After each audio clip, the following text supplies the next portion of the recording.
All right, so I saved the first unit for last because it is one of the either the most likely or the second most likely to come up on the AP exam, and there will be an FRQ that is a research methods FRQ that could ask you to evaluate different research methods. It could ask you to draw a graph. It could ask you to interpret a graph. It could ask you about correlation.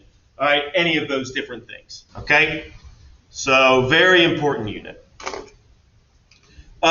Before we get into research, all right, so psychology, study of behavior and mental processes. Make sure you know the definition of it. All right, whoever just came in, please mute yourself. We can hear like something. There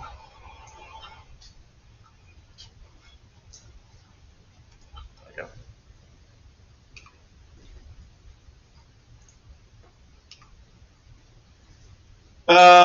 Know the difference between a psychologist and a psychiatrist. Psychologists or counseling psychologists can do therapy.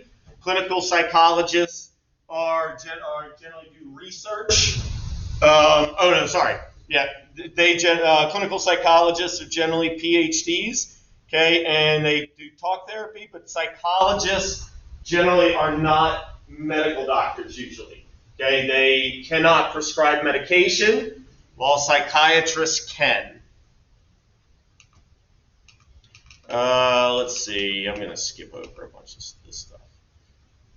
Okay. The chance of being asked about like the early history of psychology is low, and so just look at it. But like really, I think the only thing you could get would be like a definition of structuralism or a definition of functionalism, and then you just need to be able to recognize it. Okay, but I'm not going to waste time on that.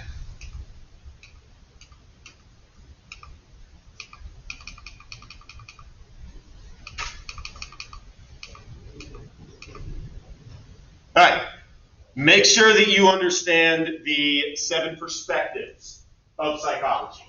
We hopefully do at this point, considering this is what we've been talking about for like every unit is basically a different perspective. But earliest field of psychology, psychoanalysis, with all of these perspectives, you should really, if they ask about a perspective, there's generally going to be you're going to be able to find like a key word in the question that gives away what perspective. So psychoanalytic perspective, key word would be like the focus on the unconscious, childhood, repression, all of those different things. Okay, the idea that behavior is influenced by unconscious forces.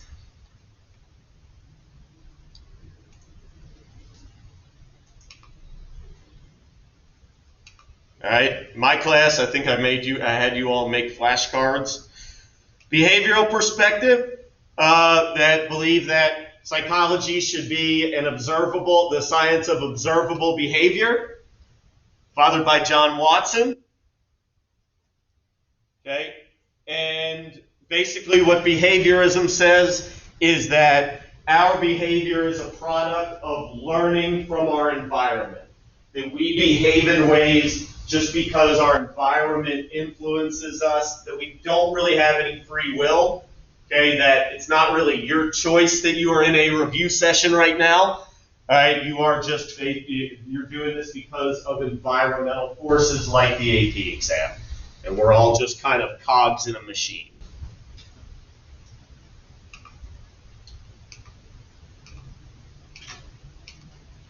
Cognitive perspective. All right, behavior is a product of how we think about, how we process, how we interpret our environment. It's kind of the opposite of the behavioral perspective, whereas the behavioral perspective doesn't care about what's going on up here because it's subjective. The cognitive perspective very much focuses on what is going on up top.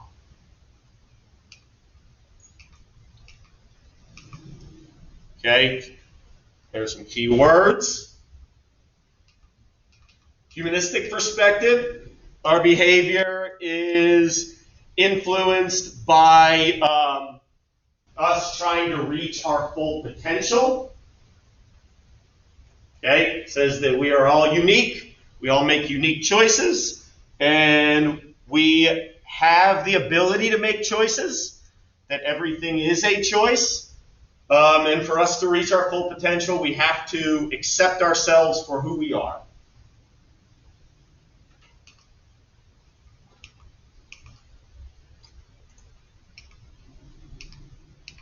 Social cultural perspective, all right, how does your culture, all right, anything that goes into culture, could be religion, could be your job, your ethnicity, your income, a home environment. It basically says that behavior varies across cultures because of different cultural expectations, because of social norms, right, all of those different things. This is kind of like, this one would go into like social psychology. Biological or neuroscience or neurobiological, any of those, says that behavior is influenced by our biology, by our genetics, by factors in our nervous system, neurotransmitters, hormones, all of those different things. Brain structures, so brain chemistry, blood chemistry, all those things would be key words here.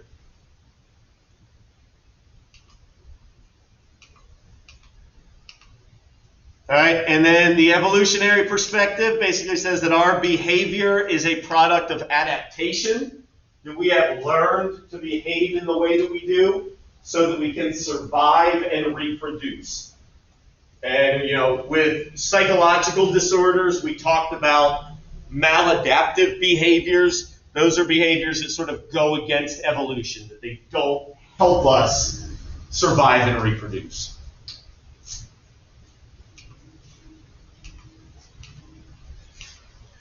All right, and then finally, the way that we look at behavior now, behavior is a product of a lot of different factors. This is called the biopsychosocial model, where it looks at behavior as a product of our genes, our environment, and then how we interpret our environment. All right, so for instance, extroversion is genetically predisposed, okay, but then in certain cultures, there is pressure to be more extroverted or be more introverted. And then oftentimes we learn that being extroverted, being outgoing, we get more attention, we have more friends, like blah, blah, blah. So there are a lot of different factors that go into it.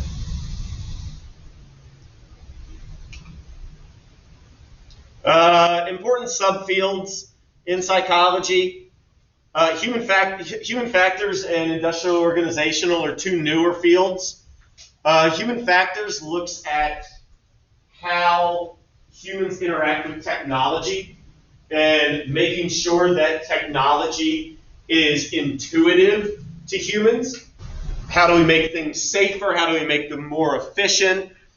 For instance, anytime there's an iPhone update, okay, they take all of this into account. What is the best place for certain buttons? Industrial organizational psychology, another big new field. If you're interested in doing something in psychology in college, this is a huge one right now. Okay, looking at how do we maximize performance in a work environment? Right, maybe it's a flexible schedule, jeans day, pretzel day. Okay, how do we set up an office to maximize performance? So on and so forth. All right, and then I think we probably know what those are. All right, research methods. All right, why do we need psychological science? Okay, even though we are often studying something that cannot be proven, we need to make it into a science. All right, we can't just go off of gut instinct, right? Because gut instinct, oftentimes our intuition is oftentimes incorrect. other than on multiple choice questions. And a lot of times we are way overconfident in our beliefs that are incorrect. All right, some things that get in the way of critical thinking: hindsight bias, tendency to believe that we knew it all along. Basically, we are really good at predicting the future once the future has already happened. Okay, once the future is the past, we're really good at predicting that was going to happen because it happened. Oftentimes, though, we did not actually see it coming. Think about coronavirus. And people, once there was the first outbreak, people were like, "Oh, I knew this was going to happen." No, we didn't. Nobody thought it was going to be like this. All right, so critical thinking. All right, when we think critically, we identify biases. We look at the agenda. What is the source for something? All right, are you just on a message board? Okay, are you basing your assumptions off things that people are saying? Understanding that correlation does not prove causation. We'll talk more about that here when we get to correlation. Okay. So, psychology is a science. We got to use a scientific method. All right, we got to start with a theory, okay, which is an explanation or interpretation of observations. A lot of times in psychology, that's as far as we can go because stuff is oftentimes not testable. Okay? And then from that theory, we try to develop a hypothesis, an if-then statement. If this happens, then this is going to happen. A hypothesis is a testable prediction.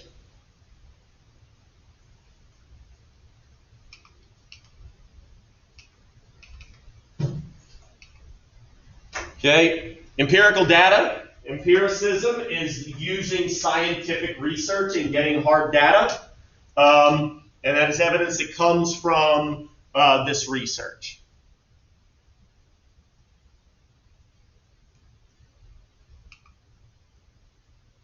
Okay. One of the most important terms, especially in terms of FRQs, it's shown up 6 times in the past 9 years on FRQs.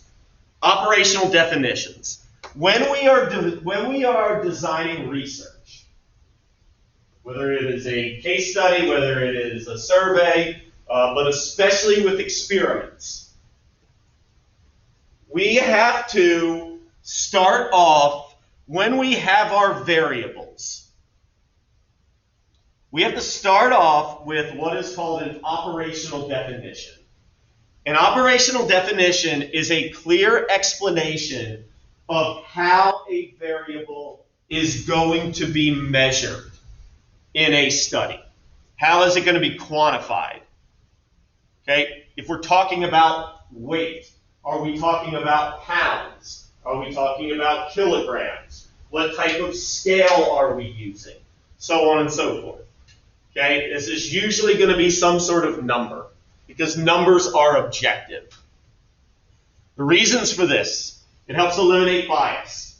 All right, you can't be biased in results when you can't be biased in results when you are looking for a specific thing. Okay, and it allows for replication. If I do a piece of research, okay, we can use Stanley Milgram's experiment with obedience, for instance. If I do that research and somebody else comes back and says, I don't believe that these are the results, that these results are accurate, they want to be able to replicate that experiment. And to replicate it, they have to know exactly how you measured the variables so that they can do it again.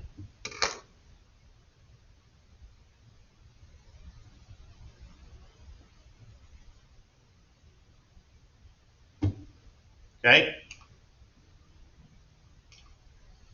All right. So, different types of research. All right, 3 different types of research, all of which get more and more detail.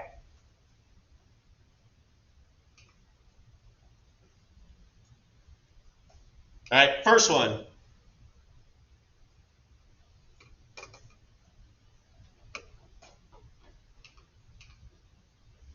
Okay, descriptive research.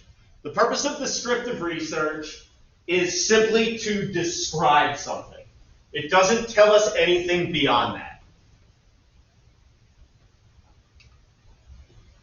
A case study is a type of descriptive research where you study a person or an event or a group in depth.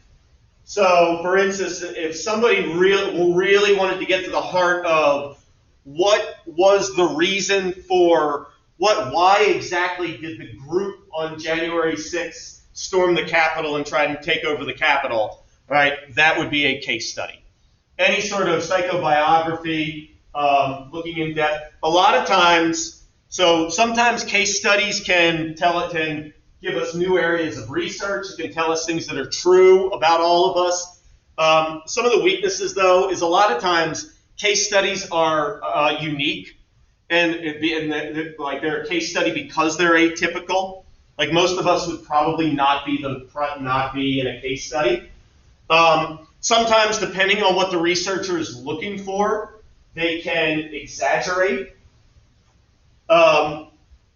Sometimes the person who's being researched can exaggerate.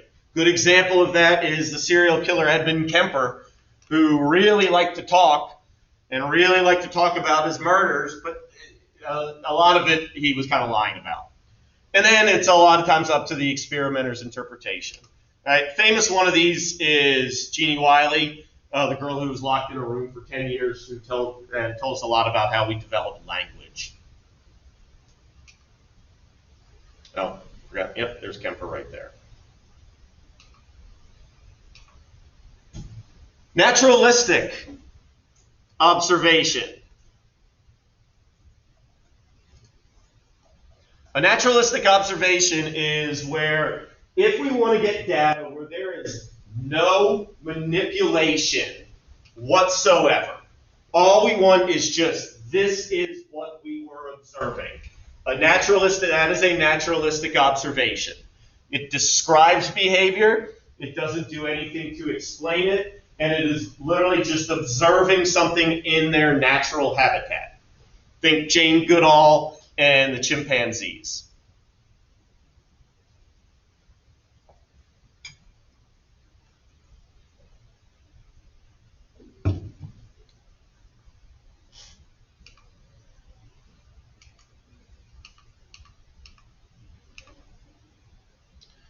All right, and then finally, surveys. Surveys are both descriptive and correlational, right? Because they give us insight, they describe human thoughts, emotions, whatnot, and they can also look at the relationship between attitudes and behaviors, whatnot. Okay?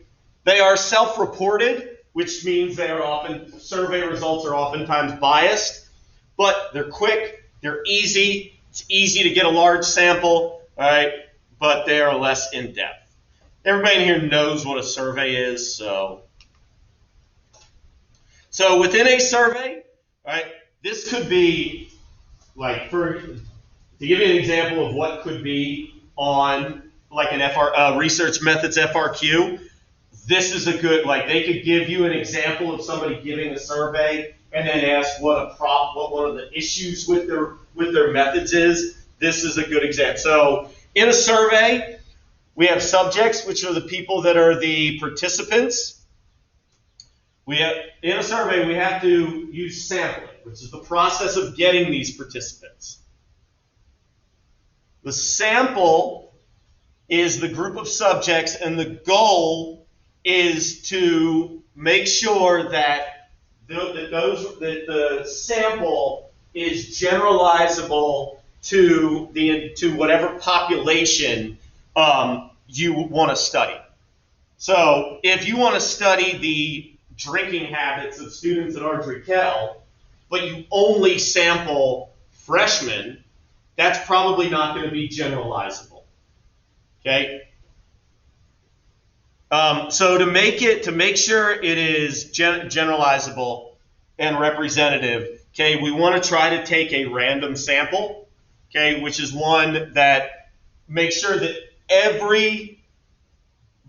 each member of the population, this is really important for sampling, every member of a population needs to have an equal chance of being a part of the sample.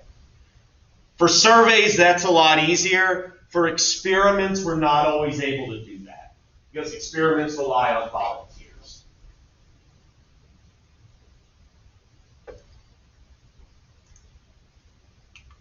Okay, so population, sample. Different ways that we randomly sample. This is a simple one, just choosing them randomly, okay, and then stratified. Some problems with surveying is wording effects. Okay, the way a question is worded can influence the results. Oftentimes people just ignore them. Most of the time we do. Think about political polling. It's self-reported, and it needs to be representative for us to make sure that that we can apply it to a population. Okay, so for instance, like if you're watching Fox News and they report I'm blanking on. A lot of times on Fox News they say that they gave a survey to a certain group, but you got to look at what that survey, who was sampled from it. A lot of times, like and stuff like that, those surveys are just given to certain populations to try to get the results that they want. All right. Snigdha, do you have your hand up? Oh, sorry, that was an accident. Okay. Here's an example of wording effects. I didn't do this year, but I've done it in years past. Simply by changing so asking, would you say that industry contributes more or less to pollution than traffic? Simply by changing industry with traffic and just flipping the two, you get entirely different results.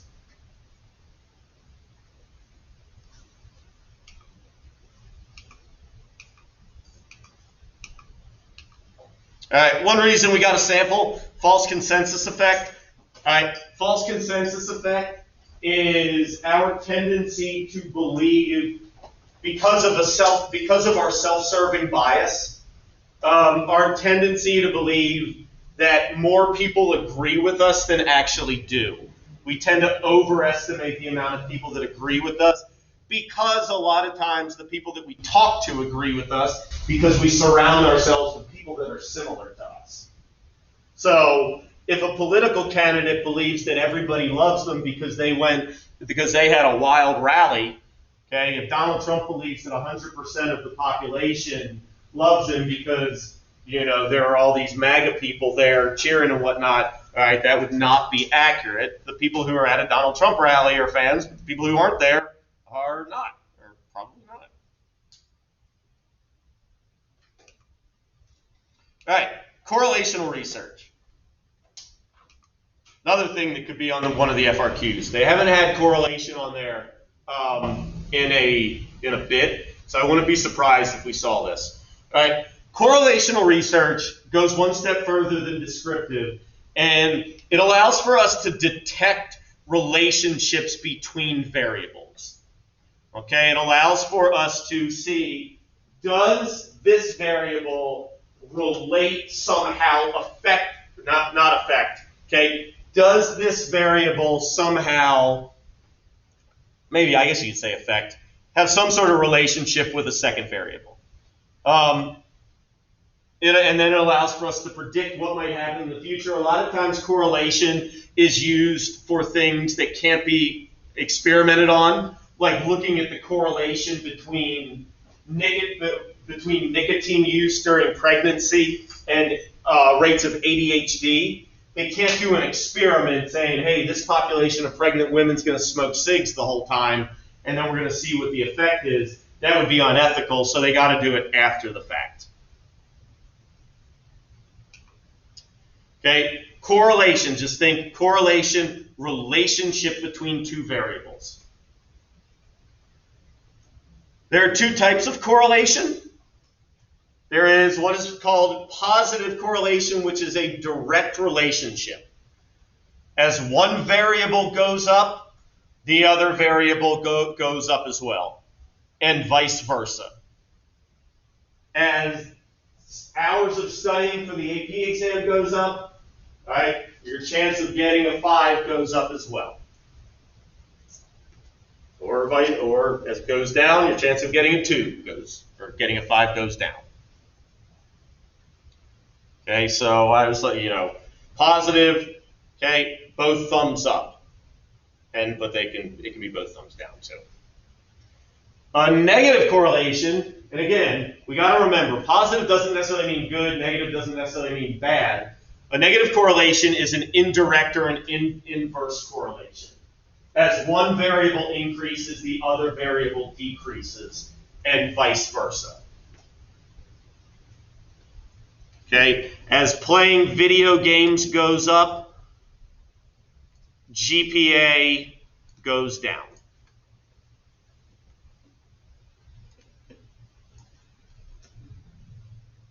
So that tells us what the relationship is. We also want to see what is not only what the relationship is, but how strong is that relationship. Okay?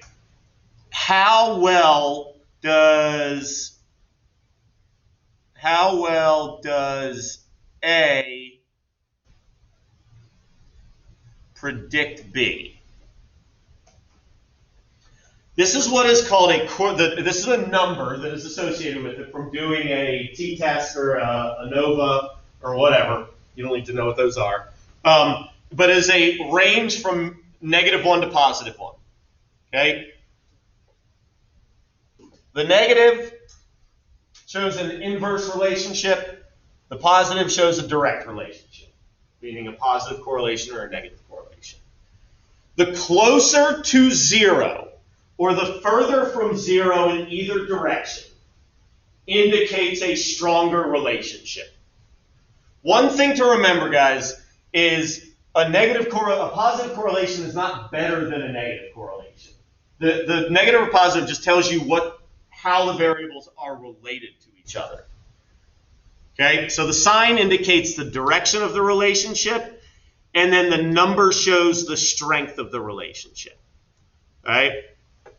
The further from 0, the stronger the correlation. So a negative 0.75 correlation is stronger than a positive 0.20 correlation. What this basically means, the way you can read this, is that A predicts B like 75% of the time, whereas the other one would be A predicts B 20% of the time. So not as strong.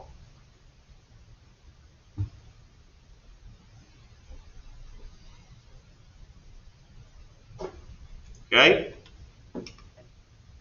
so there you go. All right. Now correlations I could see them having you do this, having you draw a scatter plot. And don't freak out if they do that. Okay, you all have all drawn scatter plots before. All right, so they could give you a scatter plot and ask you which scatter plot would indicate a stronger correlation, a stronger relationship. The closer together points on a scatter plot are, okay, the stronger the relationship is. Think line of best fit with slope. Okay, so like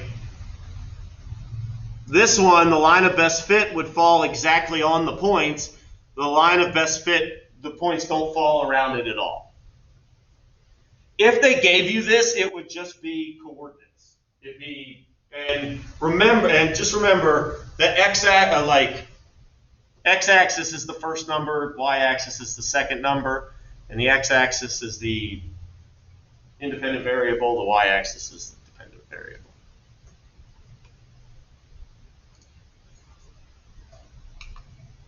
Now, very important. Correlation, and something they could ask you about. All right, they could ask you, all right, so blah, blah, blah takes results and assumes that because of these results, this causes this. All right, what mistake has he made? Well, correlation does not equal causation. What that means is just because two things are related does not mean that one causes the other. I actually saw a really good example of this earlier today. And I mean, those of you that like Tucker Carlson might be triggered by this. But Tucker Carlson has been spouting off about he made a comment that there have been 4,000 some deaths associated with the COVID vaccine. That 4,000 some people have died from taking the COVID vaccine. And he presented it as they got the vaccine and then they died right afterwards. All right? That is true. There have been 4,000 some people who have died after getting the vaccine. What he didn't say though was these people that have died after getting the vaccine were very, very old and were in all statistical likelihood were going to die within a couple of days anyways. Okay? Yeah, like all of them were like right on the verge of death. And what they've actually found is that as old people have gotten the vaccine, right, death rates have gone down rather than gone up. So that is assuming causation when there is not actually causation. The vaccine is not causing people to die. Being old is causing people to die, and they just happen to get the vaccine before they die.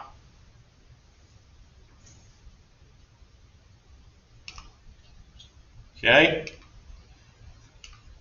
So a lot of times we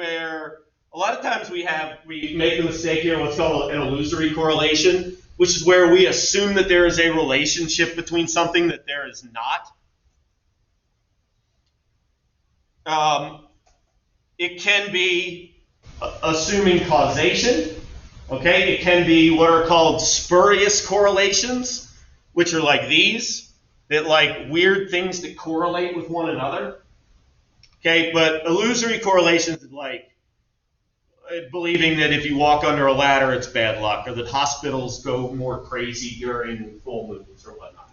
There's a lot of confirmation bias there.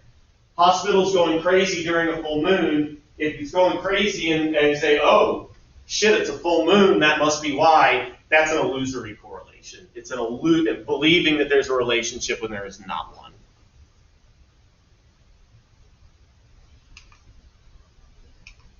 All right, finally, experimental research. Okay, there's the visual cliff experiment. The only way for us to determine cause and effect is by doing an experiment. Because experiments can do what that other things can't? Well, they can what? You can manipulate. In experiments, because these are often done in a controlled environment, you can manipulate variables. You can add in different factors to see what the effect is.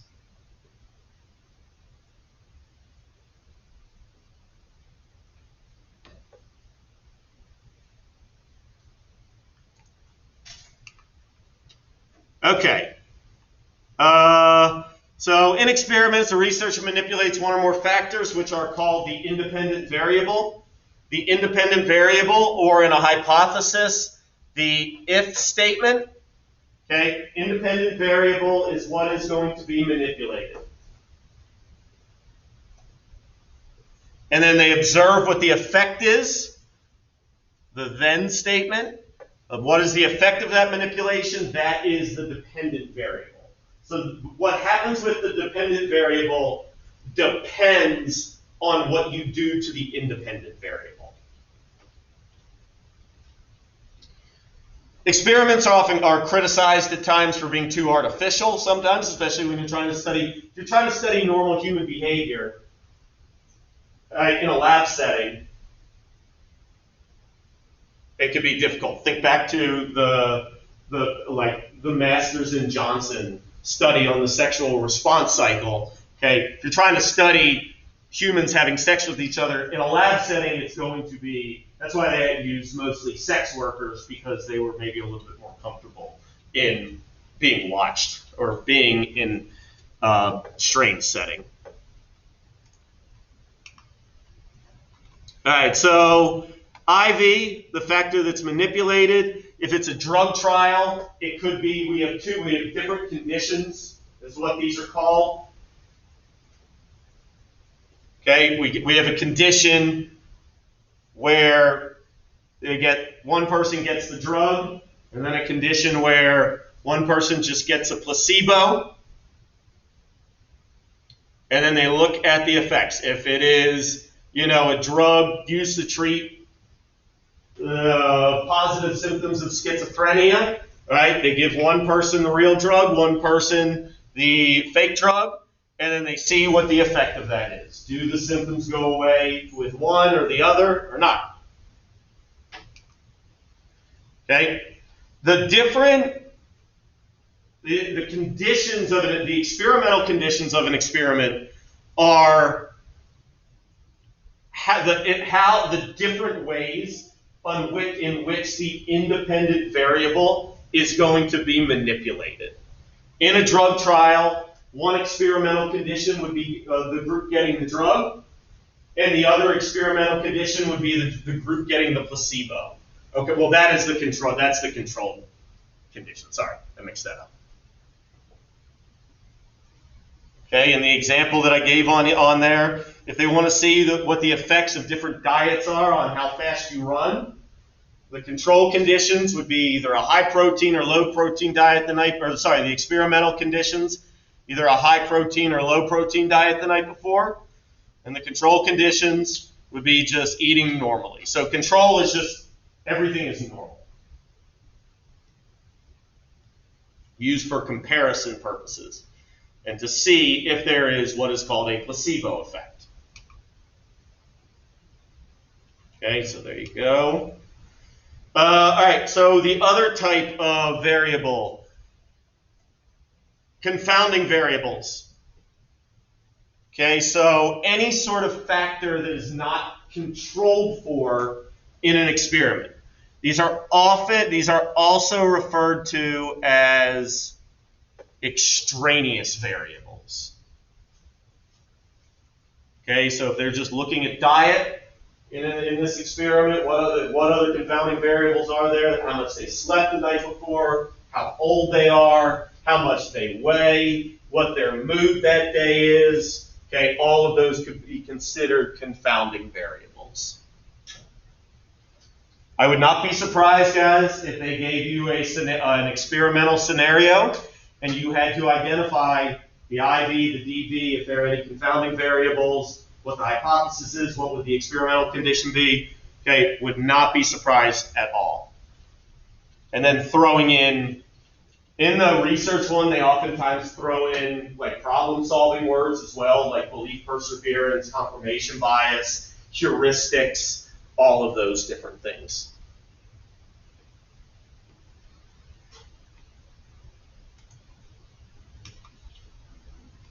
All right, so in sampling, we should use a random sample to make sure that everybody in the population has an equal chance of being selected. In an experiment, we have to go one step further.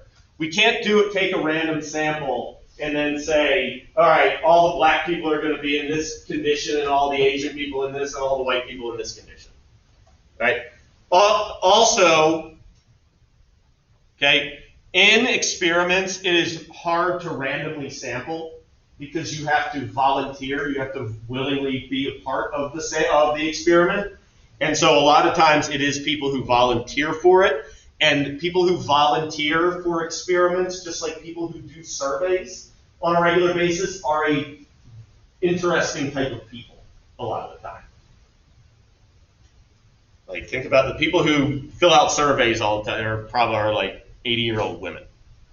Okay? So in random assignment, So here we have the sample, which is probably not randomly selected. And then from that random assignment, what we have to do is we have to make sure that everybody from the sample has an equal chance of being in any of the conditions. If there are 3 conditions, everybody needs to have a 33% chance of being in either one of them. Easy example of this is the Stanford Prison Experiment. Once they had their group, they flipped a coin for all of them. Okay, so everybody had a 50-50 shot of either being a prisoner or a guard. Even though that wasn't a true experiment, the reason that we do this is it limits the effect of confounding variables. All right, if everybody's selected randomly, then we can't say like, oh, well, everybody in this condition was all of the same race, and so there could be an underlying factor there. It takes away any potential similarities, any potential similarities between individuals are random. Okay, so there we go.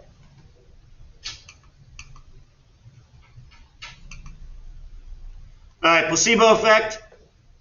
I think we know what a placebo is, but a placebo is it's something that doesn't have any effect, but because of expectations, because of top-down processing, because of our perceptual sets, we believe that there is an effect. The reason that we use this is to make sure that the effect of a drug is actually real and not just in our mind. For instance, like CBD is a really big thing right now. See, it was a huge industry until a kind of a legal version of weed came out just recently.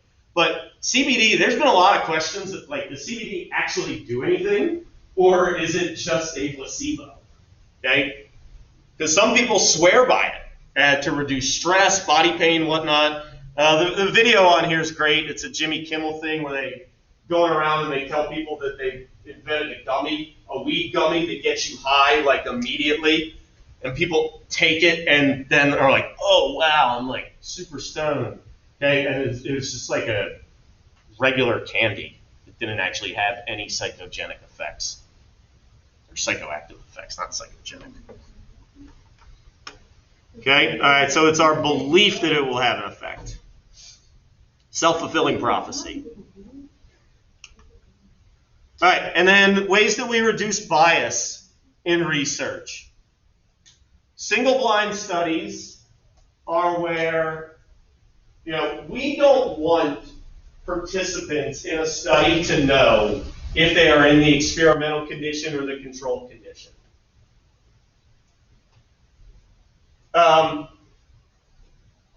Single-blind studies are the most used because it's easier, where participants are not aware which group they're in. Okay, it helps eliminate for the placebo effect. So single-blind, the participants don't know, but the researchers do know. Double-blind is where neither the researchers or the participants know which group they are in. All right, not only does this reduce any sort of bias, any sort of placebo effect, but it reduces any sort of experimenter bias as well. Okay, the experimenter isn't able to see, and we can compare this to confirmation bias. All right, the experimenter isn't able to see necessarily what they want to see. When they use double blind, they're going to have like a third party who's going to set it up, who's not involved in the experiment.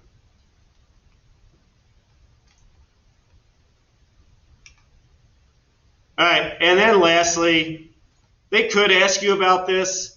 If they gave you an experiment, they could ask you what might be one ethical or one non-ethical factor in the experiment.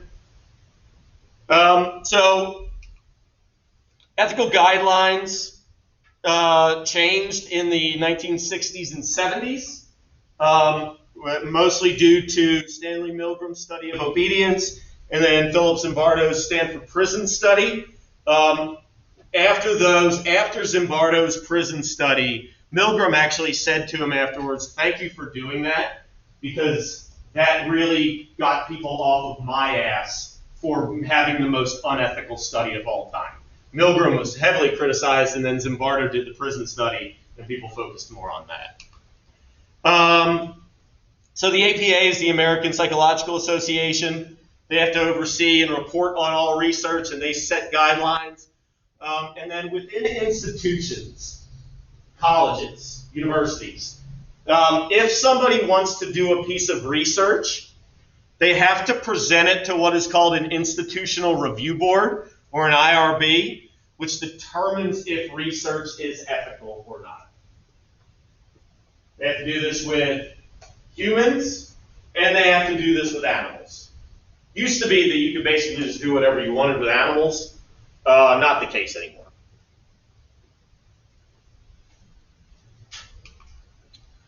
All right, so a couple different ethical guidelines.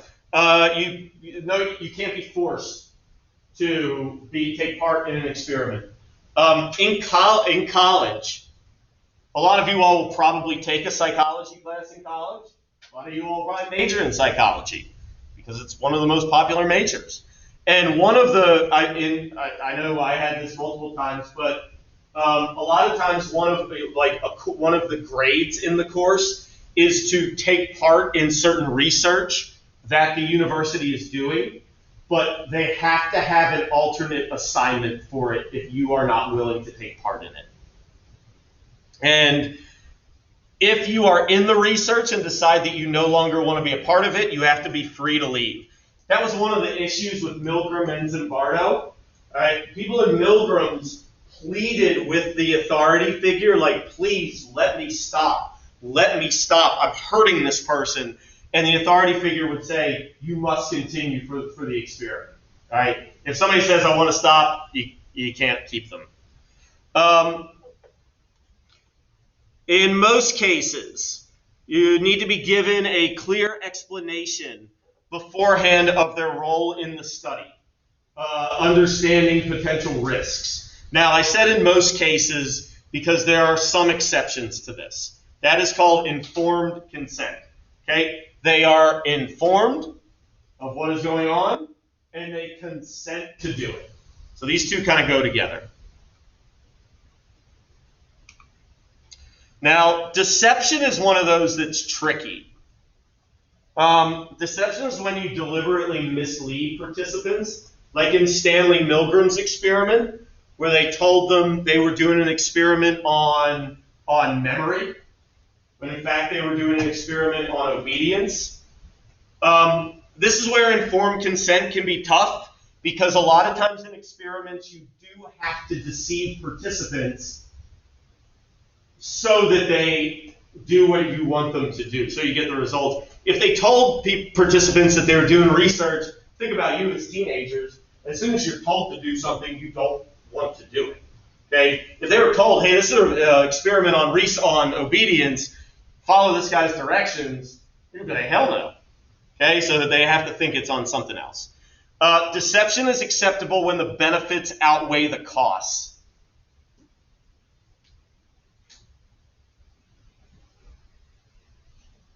Ash's line experiment, another one that was not unethical, but the participants were told in that they were taking part in an experiment on visual perception. It was actually an experiment on conformity. Right? If deception is used, and actually we could just say all the time, but if deception is used particularly, the participant needs to be debriefed afterwards, meaning they need to be, and right afterwards, explain what the true purpose of the study was.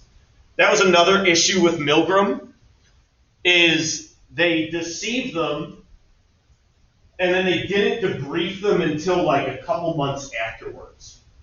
And so a lot of the people didn't know that it was fake, and they thought that they had really hurt or potentially killed somebody. All right, anonymity and confidentiality. These two kind of go hand in hand. So sometimes participants can be anonymous and confidential. Sometimes they can only be anonymous.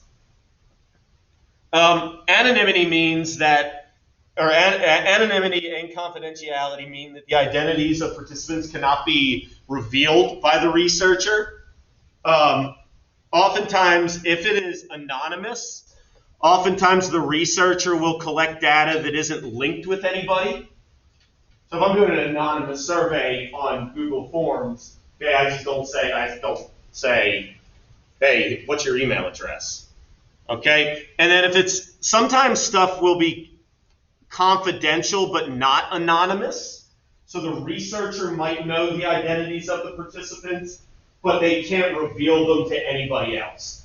Think about if they're doing research on teenage drug use, right? They can't like take a survey from teenagers and then go say, oh, well, now I'm going to go tell your mom. Okay, so they know that. Oh shit, that's scary. Yeah. Wait, does that mean that, so with anonymity, would be like, there's no way they could give out that information because they don't have it. Exactly. But with confidentiality, they're just bound by rules. Like, they cannot give it to anyone, but they do have it. Confidentiality means that the researcher knows the identity of the participants, but they can't reveal the identity. In the research, they will call them like subject A. All right, and then protection from harm. It's okay to give a temporary discomfort or stress is okay, but not long term, and no significant physical or mental risk. All right, and then finally with animals, okay, they have to be the best suited animal to do it. Okay, it has to be humane. They can't just, they have to get them legally. And the least amount of suffering possible for the animal. These, like I said, these have been changed a lot recently. You know, one of the big ones that changed it was Harry Harlow's study of attachment with the rhesus monkeys.